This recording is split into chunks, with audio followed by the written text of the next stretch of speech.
So hello everyone and welcome back to another video on the Garage YouTube channel, where today I'm going to be talking about what it's been like to own the Audi TT for 1 year, almost exactly. It's I think a week, no, 2 weeks until exactly 1 year of ownership of this car.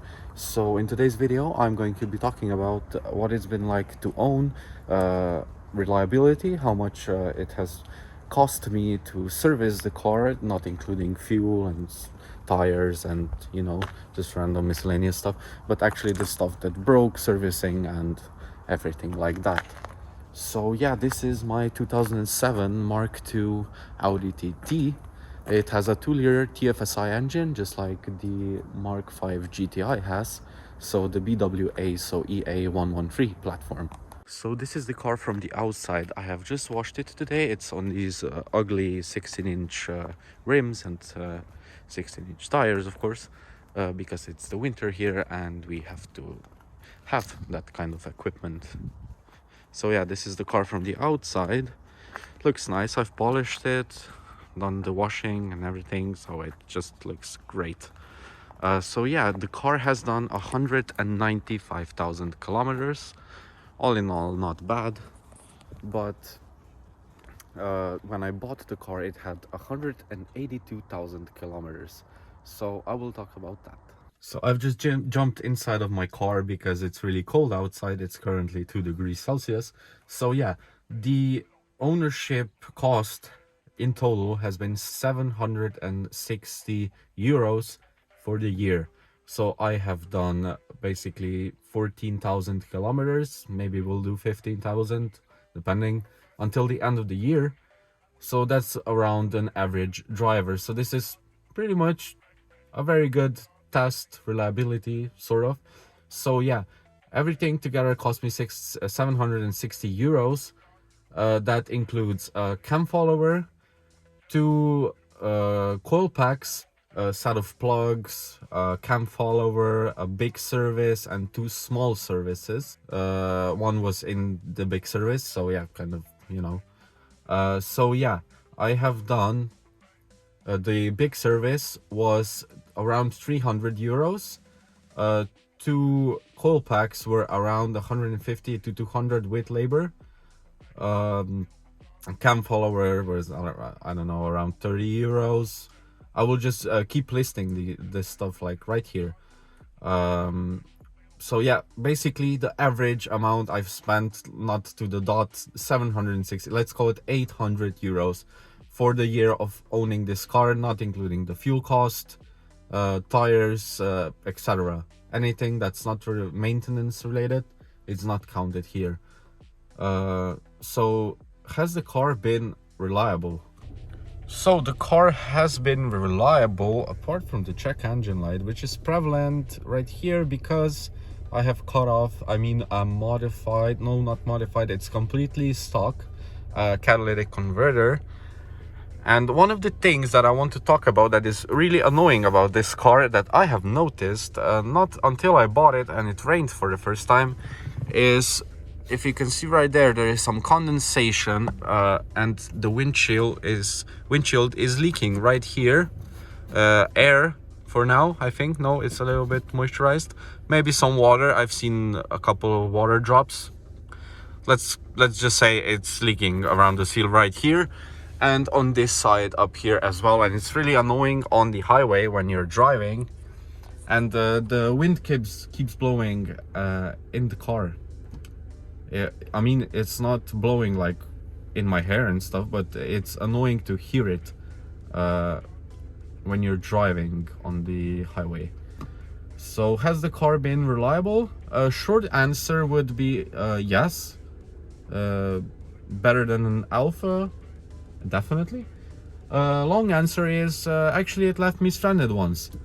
So when I was driving home I got down from the highway onto the main road. I was almost home, then boom, 2 coil packs went.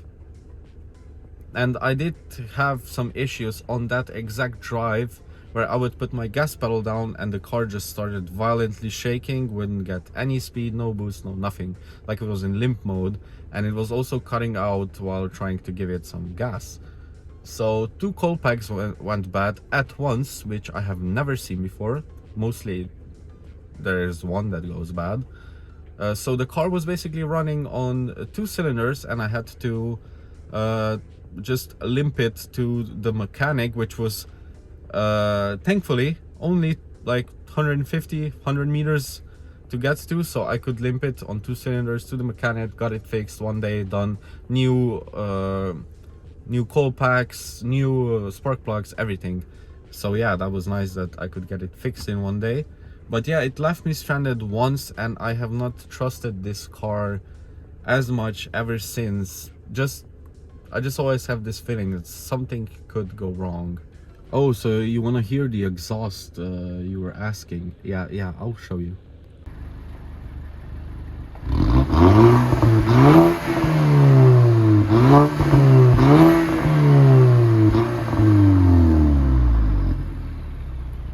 So please don't mind the smoke. There is a lot of condensation coming out because it's really freaking cold, and I'm just in a hoodie, so I'm cold as well. So I'll go back inside the car, but before I do that, I want to show you one more thing, or three things that went wrong with the car. So yesterday, this light bulb decided to go out for the license plate. So yeah, that's gonna be fun when I talk to police. And there's also 2 more things that I fixed but don't work, and those are these little side lights right here. They are not working on either side of the car. So yeah, that's great. So yeah, hopping back inside the car where it's a little bit more warm.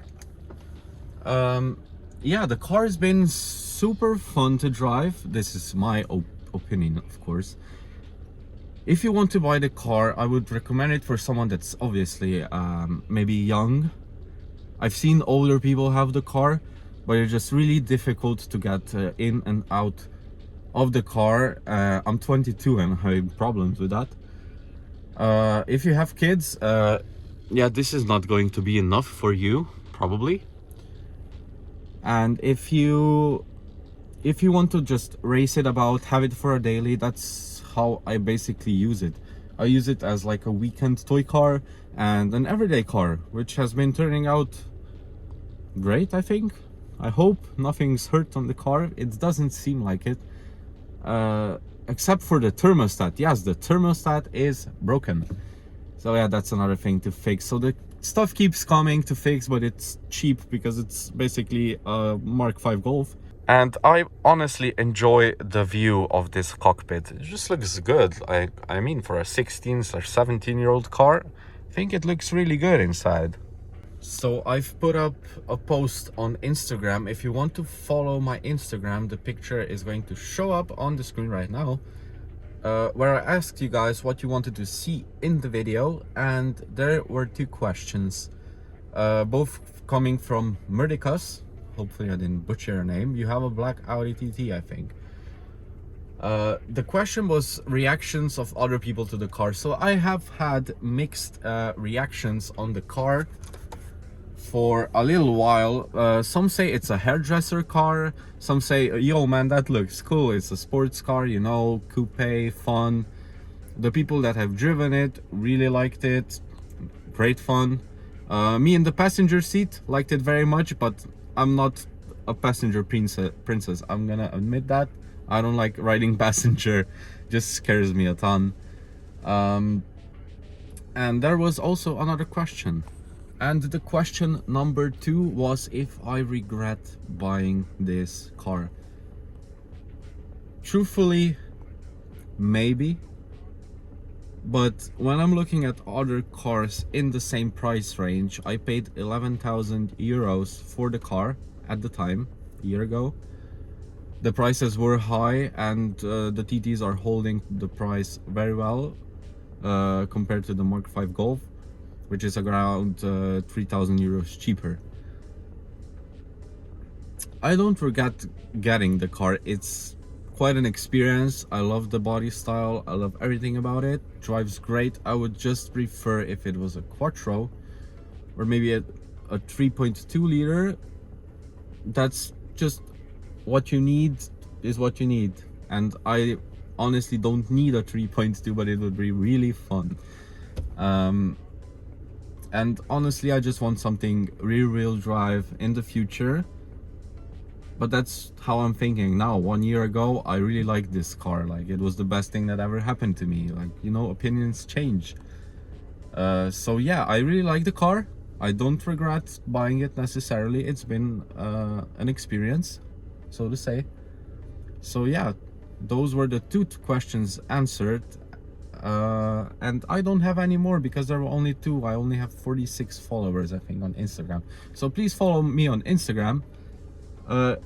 It's Christmas time almost, so give me a subscription, and I will see you guys in the next video. Goodbye.